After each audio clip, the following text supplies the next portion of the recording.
ये अंतर की बात है।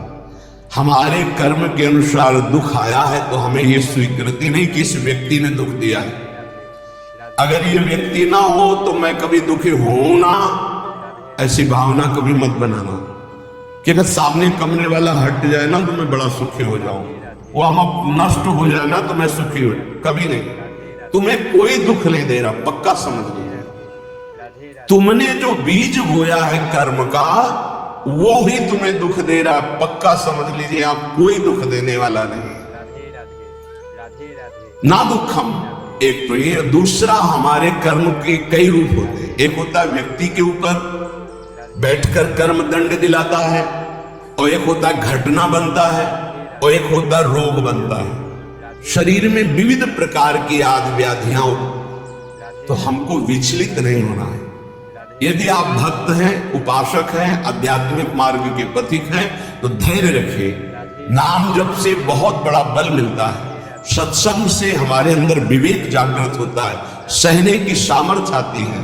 बड़े से बड़े दुख को आनंद पूर्वक उपासक सह सकता है, विषयी भोगी पुरुष नहीं, संसारिक पुरुष नहीं।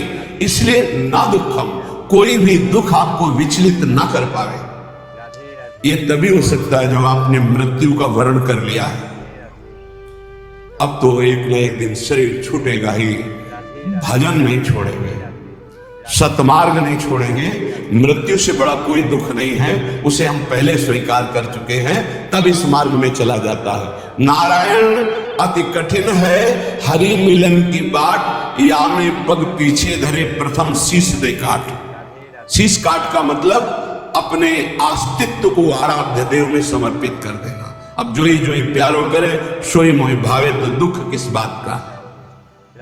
देखो, प्रवचन कर लेना सरल है, प्रवचन सुन लेना सरल है, लेकिन जब ये बातें जीवन में आती हैं उस समय अपने को बचा ले। यही आध्यात्मिक साधक की पहचान है। अनुकूलता होती तो बड़ी कृपा भगवान की, और जब प्रतिकूलता रंग लाती है उस समय बोलो कि बड़ी कृपा हरि की। तुम्हारा प्रियजन पधार गया और बोलो हाथ उठा के, बड़ी कृपा हरि की। तुम्हारा प्रिय शरीर असाध्य रोग से ग्रसित हो गया, बोलो अब बड़ी हरि कृपा। तुम्हारी मनोवांछित जितनी वस्तुएं हैं सब विध्वंस हो गई, अब बोलो हाथ उठा के, बड़ी हरि की कृपा। तब समझा जाएगा महाभागवत हो, भक्त हो, बड़ी हरि की कृपा, और वास्तविक बड़ी हरि की कृपा। पर बोल सकता है वही जिसका अस्तित्व भगवान में समर्पित है। अगर अस्तित्व देहाभिमान में है तो बोल ही नहीं सकता। हरि की कृपा प्रतिपल, नाशवान का नाश निश्चित होगा, अविनाशी का कोई नाश कर ही नहीं सकता है। ये बिल्कुल दिमाग में बैठा लीजिए, नाशवान का नाश होगा, आज नहीं तो कल होगा। अविनाशी को कोई मार नहीं सकता। तू अविनाशी है, तेरा शरीर और संसार ये सब विनाशी है। इसलिए न दुखम, दुख को भी स्वीकार मत करो। ना मैं कभी रोगी था, ना मैं कभी रोगी होऊंगा, ना मैं कभी दुखी था, ना मैं कभी दुखी होऊंगा। मैं आनंद सिंधु का बच्चा हूं और आनंद में ही रहता हूं।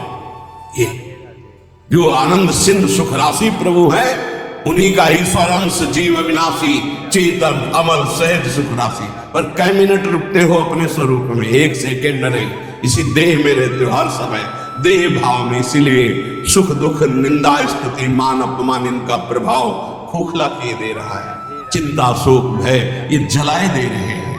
बहुत अपनेपन से कह रहे हैं अपने लोगों को समझाने के लिए कि हे भाई, ये जो लोक में तुम्हारी इच्छा है कि मेरा नाम हो जाए, मेरी यश कीर्ति हो जाए, मेरा सम्मान हो जाए, मैं सबसे बड़ा बन जाऊं, ये एक माया का भ्रमात्मक जाल है जिसमें फंसकर तुम नाना प्रकार की योनियों को प्राप्त होगे, मुक्त नहीं हो पाओगे।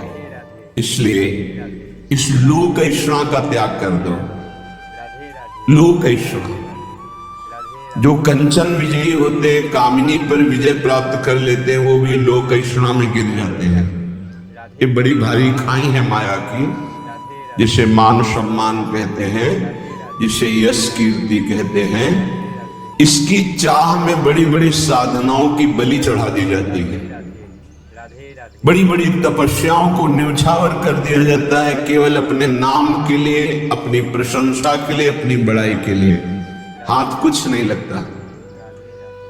जो प्रशंसा मान सम्मान का भोक्ता बन गया वो भगवान की प्राप्ति की योग्यता खो देता है।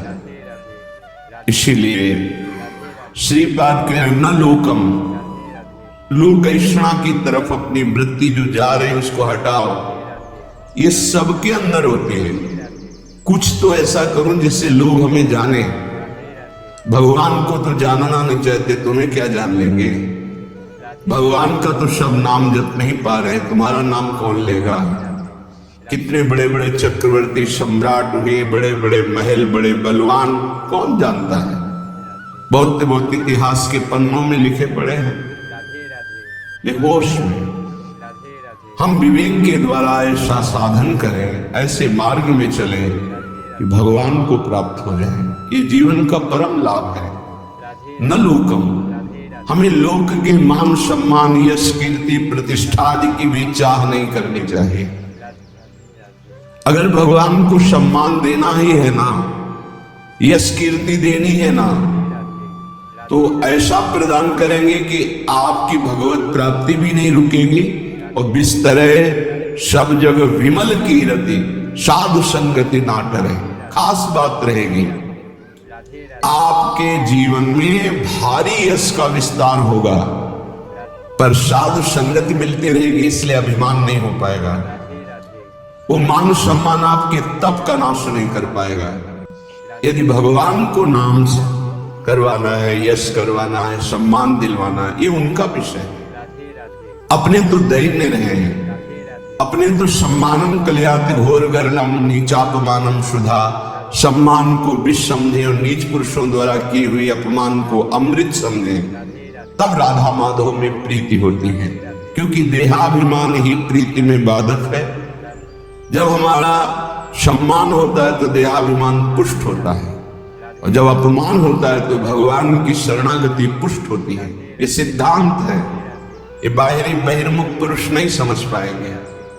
कोई हमारा अपमान करे तो हमें लाभ मिलेगा, छाती जलती है, उसको तो दंड देना चाहिए जो अपमान करे।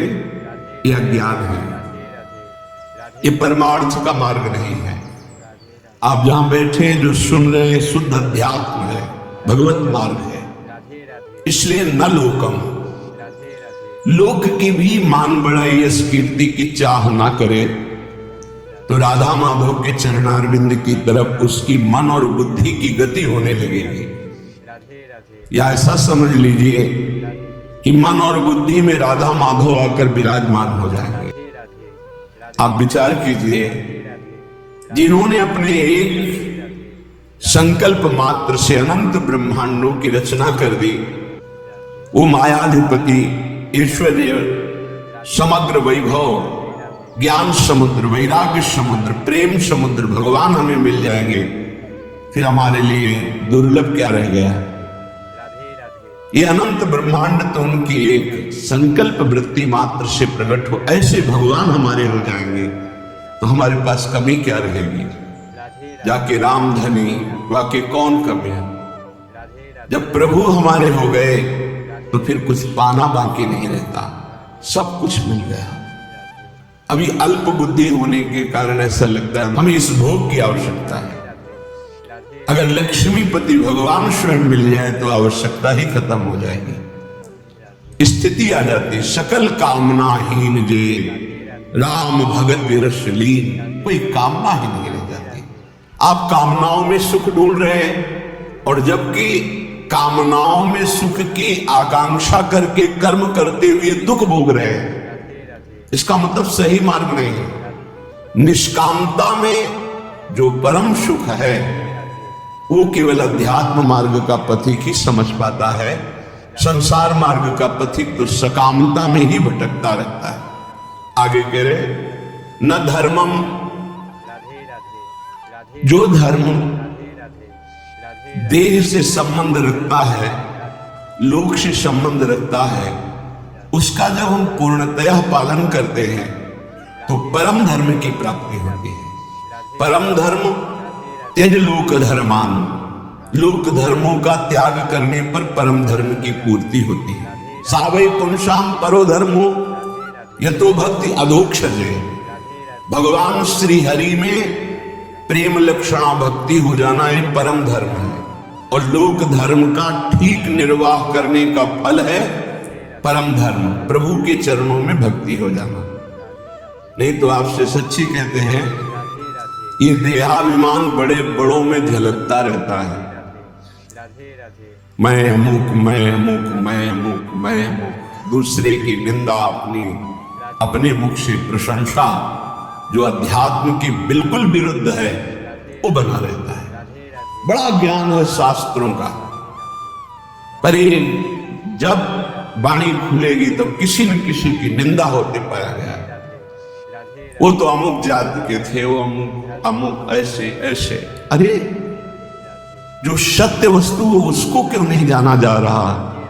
एक ही सच्चिदानंद भगवान अपने स्वरूप का विस्तार किए हुए हैं, वही है, दूसरा कोई नहीं है। मत्ता परतरम नान्यत् किंचिदस्ति धनंजय। गीता जी कह रहे हैं, भगवान श्री कृष्ण चंद्र जी के वचन है, मेरे सिवा है अर्जुन किंचन मात्र कोई वस्तु नहीं। फिर किसकी निंदा की जा रही है?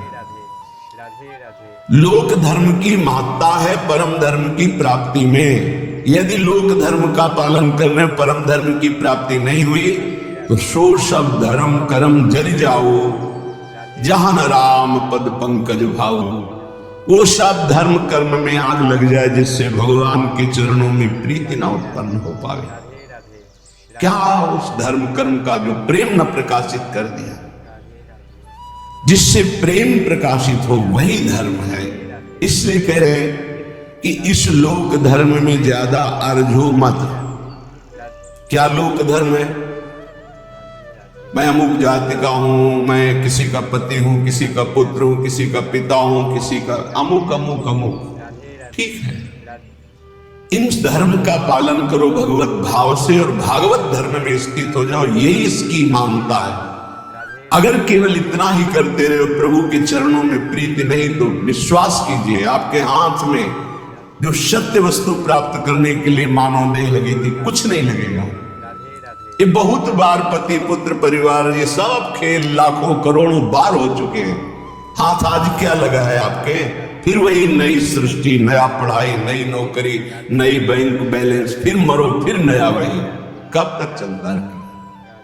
इसलिए न धर्मम, हम ऐसे धर्म को बराबर जीवन में पालन करें जिससे परम धर्म प्रकट हो। वो धर्म किस काम का जो परम धर्म से वंचित कर दे। इसलिए पति में भगवत भावना, पत्नी में भगवत भावना, पुत्र में भगवत भावना, माता पिता में भगवत भावना, अब ये आपको भागवत धर्म में स्थित कर देगा। मोह से तो सब कोई अपने परिवार में आ सकता है, भगवत भाव से तब बात बनती है। श्रीपाद कह रहे न गे हम, घर में विशेष आसक्ति मत करो। घर में श्री ठाकुर जी विराजमान कर लो, घर को ठाकुर जी का महल समझो, आप अपने को सेवक समझो, परिवार वालों को ठाकुर जी के जन समझो। नाथ सकल संपदा तुम्हारी, मैं सेवक समेत सुत नारी। तुम्हारा घर ही तीर्थ हो गया, तुम्हारा घर ही भगवान का मंदिर बन गया। जो रसोई में बने सबसे पहले ठाकुर जी को अर्पित करो। देखो तुम्हारा जीवन कितना उन्नति में, कितना शांत, कितना सुखद जीवन हो जाएगा। पापाचरण ही अशांति दुख क्लेश देते हैं, धर्माचरण ही सुख शांति देता है। कभी कभी भ्रम हो जाता है, धर्माचरण करने वाले में बड़ी दुख विपत्ति देखी जाती है और पापाचरण करने वाले में बड़ी उन्नति देखी जाती है। तो इसका आंतरिक रहस्य है कि अभी ये धर्माचरण कर रहा है, पीछे उसने जो पापाचरण किए हैं उनका फल लागू हो चुका है उसके ऊपर, इसलिए धर्माचरण करते हुए वो दुख भोग रहा है। और जहां दुख पापाचरण द्वारा प्रदत्त खत्म हुआ और इसके धर्म का प्रभाव आएगा, ये चमक उठेगा, इसका जीवन आनंदमय हो जाएगा। और जो पापाचरण करके उन्नति को दिखाई दे रहा है उसका पुण्य फल लागू हो चुका है। जहां पुण्य नष्ट हुआ और वर्तमान का पाप और भूत का पाप दोनों जुड़ेंगे तो ये नष्ट हो जाएगा। इस रहस्य को समझे, इसको ऐसा ना माने कि पापात्मा जन बड़ी उन्नति को प्राप्त होते हैं, पुण्यात्मा जन दुख को भोगते हैं, ऐसा सिद्धांत नहीं।